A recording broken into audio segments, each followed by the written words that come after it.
Retornando, meus queridos alunos, lembrando vocês que nós estamos no curso de Física da primeira série, utilizando a apostila volume 1, e aqui nós vamos tratar da situação de aprendizagem número 5, que é a força de uma interação.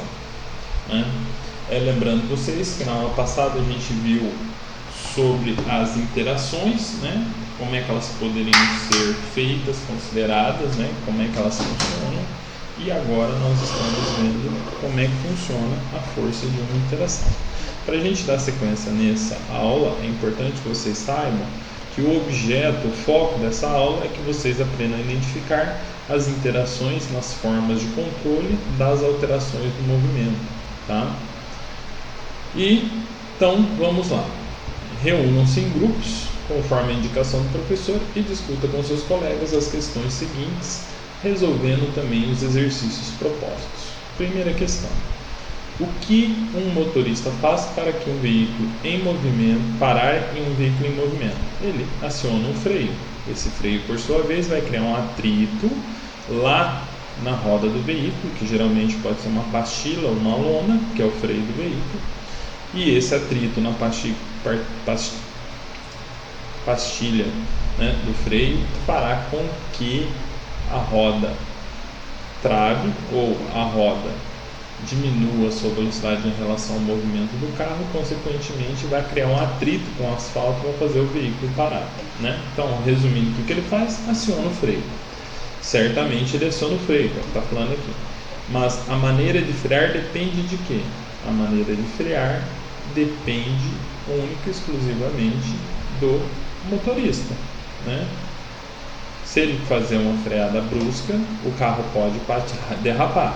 Se ele fizer uma freada lenta e segura, o carro vai parar sem derrapar.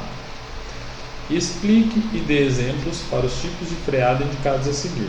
Freada repentina, onde o freio trava, a roda trava e o carro derrapa. Freada suave, onde o motorista vai freando suave e gradativamente, o carro vai parando sem arrastar os pneus no chão, sem patinar.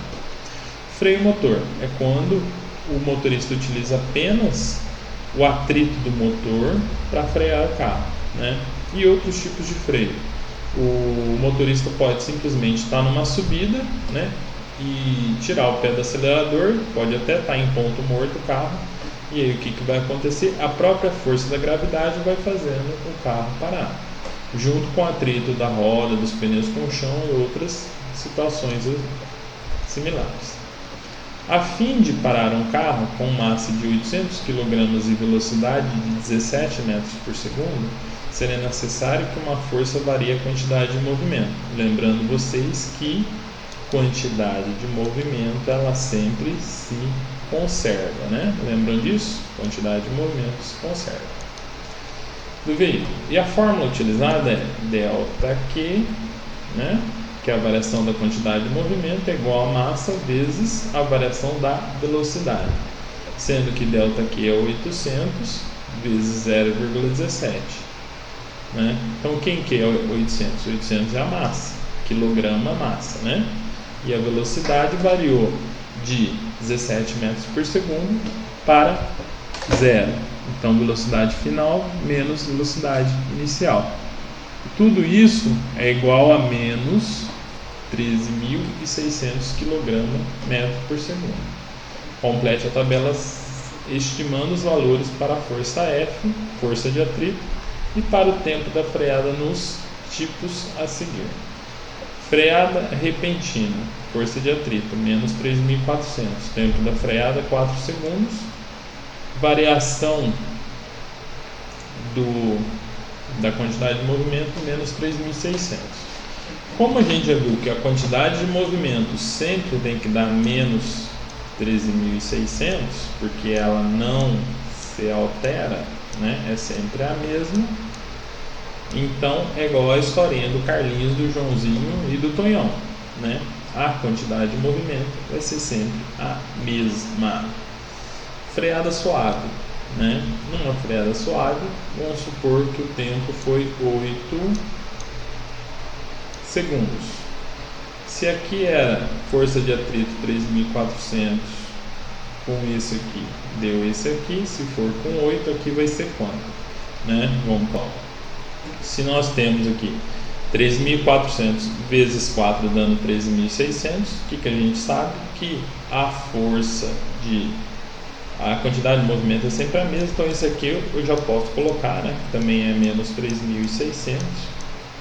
Então vamos fazer uma continha fácil aqui, ó. Esse vezes esse dá esse.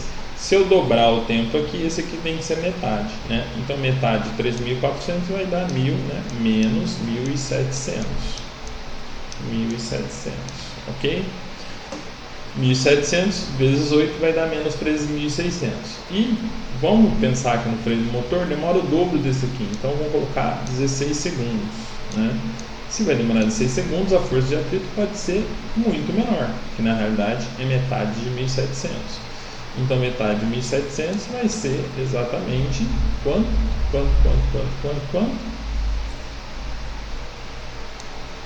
8.000, né?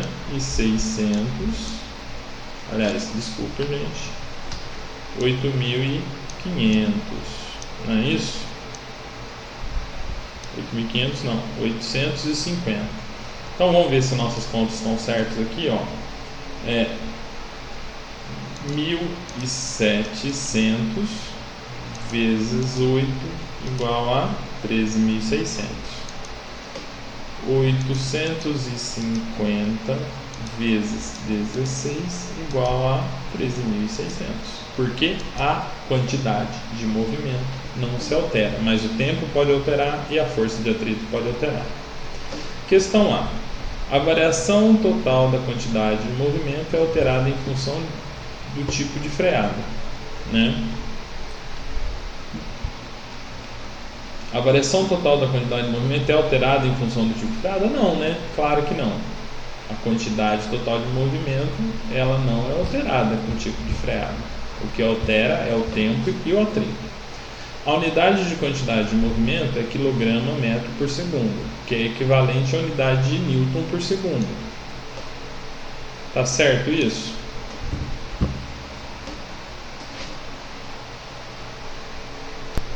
Claro, né, galera, que tá certo. Vamos lembrar? 1 Newton é igual a quilograma que multiplica metro por segundo ao quadrado, tá? Se eu tenho quilograma vezes metro dividido por segundo, quer dizer que eu posso cortar quilograma com quilograma, não é isso? Metro com metro e segundo com 1 segundo. Então fica Newton vezes segundo. Então quilograma vezes metro por segundo é equivalente a Newton vezes segundo. Sim, é equivalente. Compare as forças de atrito necessárias para realizar cada freada. O que faz aumentar ou diminuir a força, né? A força de atrito numa freada mais brusca ela tem que ser maior, numa freada suave ela é menor e no freio motor ela é menor ainda. Então na medida que você aumenta o tempo da freada, consequentemente você diminui a força de atrito. Galera, nesse ponto aqui eu quero fazer uma ressalva e lembrar vocês que nós também estamos aprendendo a habilidade, né, de reconhecer a quantidade de movimento, que é a habilidade 7, né? Então, ó, essa habilidade aqui, ó, nós estamos aprendendo neste momento, ok? Reconhecer a conservação da quantidade de movimento a partir da conservação, análise e experimentação de situações concretas como quedas, colisões, jogos ou movimentos de automóveis. No caso, nós estamos estudando movimento de automóveis. Compare o tempo de cada freada. O tempo de cada freada foi aumentando, né? Foi aumentando porque o atrito foi diminuindo. Qual freada é a mais confortável para o motorista e os passageiros? É a freada suave, né? Por quê? Porque haverá um menor impacto dos integrantes do carro com relação à diferença de velocidade, né? Se você parar para pensar bem, nem a freada suave, é a freio motor, onde os ocupantes não vão nem perceber que o carro está parando, né? A partir da tabela, escreva uma equação matemática que relacione a força F, o intervalo de tempo e a variação da quantidade de movimento. Então vamos lá? Então, pessoal, fácil, né? Força é em Newton. E como a gente viu aqui em cima, Newton, quem que é Newton mesmo? Newton é uma unidade, né? Mas o que manda Newton mesmo? Newton não é quilograma vezes metro sobre segundo ao quadrado, né? Que é Newton vezes segundo. Então, Newton vezes segundo é igual a quantidade de movimento. Então, eu tenho que isso aqui é igual à variação da quantidade de movimento, correto? Né? Quantidade de movimento? Ótimo. Se Newton é igual a quantidade de movimento, né? Então, quantidade de movimento é uma força. Então, eu tenho F que multiplica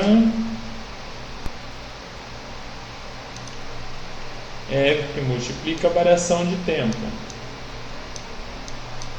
É igual ao quê?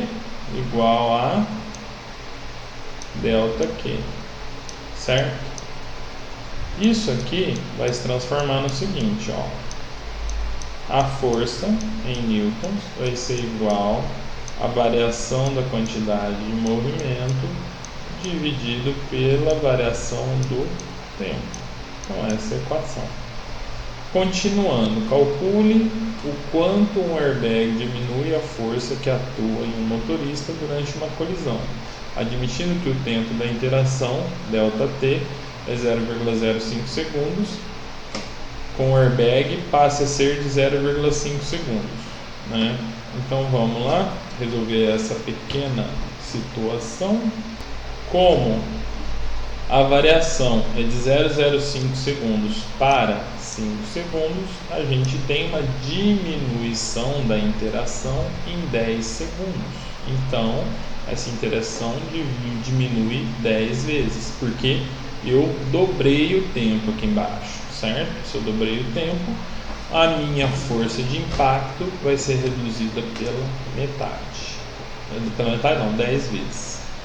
Dica: as variações da quantidade de movimento em uma parte do sistema também podem ser entendidas pela atuação de uma força definida como a razão entre a variação da quantidade de movimento e o tempo de interação, que é exatamente essa formulinha que nós discutimos ali em cima, né? Essa expressão representa a segunda lei de Newton, tá? Guardem isso aqui, claro, na cabeça. Segunda lei de Newton, ok? Segunda lei de Newton. Tá bom? O que deixa claro o papel fundamental do tempo de interação quando pensamos na variação da quantidade de movimento, já que uma mesma variação, quanto menor o tempo, maior será a força de interação. Em julho de 2007, o Conselho Nacional de Trânsito aprovou a resolução que obriga os novos veículos a ter equipamento antifurto com bloqueio e rastreamento do veículo para poder ser comercializados no Brasil. Mas não há resolução que obrigue a ter um airbag ou freios inteligentes, como ABS. Realize uma discussão envolvendo o que é mais importante, localizar um carro roubado ou proteger sua vida quando você sofreu um acidente de carro. Né? Uma discussão a ser feita e pensada aí. Leitura e análise de texto. A força resultante. Né? Então vocês devem dar uma lida nesse texto e vamos aqui ver a força resultante.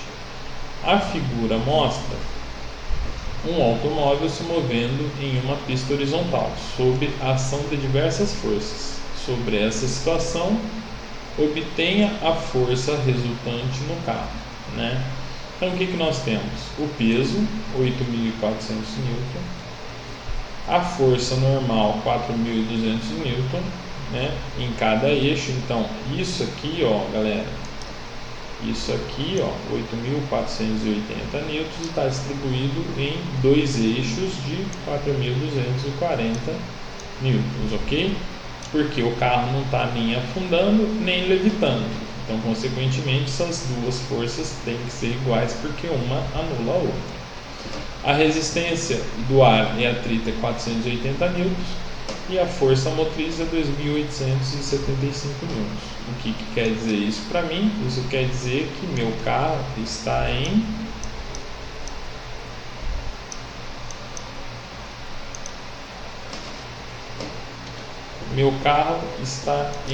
movimento para frente, porque minha força motriz é muito maior que a minha força de atrito, tá? Se a minha força motriz fosse menor que a força de atrito, o carro estaria parado. Então vamos lá, dando sequência nisso aí. Então galera, a força resultante nada mais é do que o 2.875 newtons, não é isso? Então nós temos lá 2.875